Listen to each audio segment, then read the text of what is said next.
হাম ও এর উপসর্গে দেশে আরও 2 জনের মৃত্যু হয়েছে।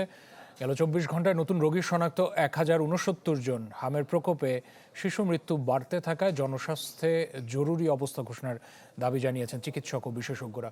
ঢাকা রিপোর্টার্স ইউনিটিতে সংবাদ সম্মেলনে নিয়মিত ভিটামিন এ ক্যাম্পেইনের উপর জোর দেন তাঁরা।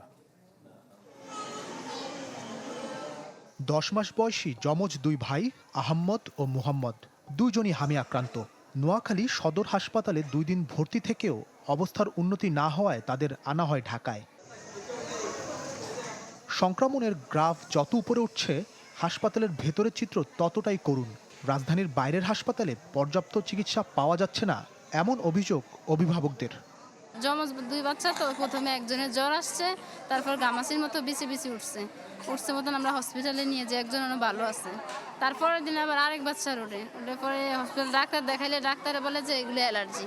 পরে রাত্রে চিকিৎসা দিচ্ছে, ডাক্তারে বলছে যে তোমরা হসপিটালে নিয়ে চিকিৎসা করো, সকালে ইমার্জেন্সি এই হাসপাতালের নাম পড়ছে। গরিপুর মেডিকেল থেকে ওখানে বলছে যে এখানে হবে না, রাত একদিন ছিলাম, ওখান থেকে আবার হারাইছে মাউতাল আইয়া বলছে যে ইয়া নাই, চিত নাই, তখন এখানে ফাড়াইছি। তো এই দেউরাদুরি 2-3 জায়গায় দেউরাদুরি কিন্তু কাম অবশ্যই কষ্ট হয়েছে, যাতে এত দূরের পথ, আমরা তো ঢাকা শহরে থাকি না।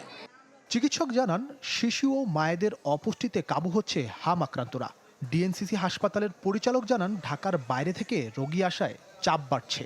ঈদ আসবে, সাথে ক্যাশব্যাকও আসবে। নিজের বা প্রিয়জনের জন্য কেনাকাটায় এবারও নগদ পেমেন্টে পাচ্ছেন দারুণ ক্যাশব্যাক। তাই যাই কিনুন, পেমেন্ট করুন নগদে।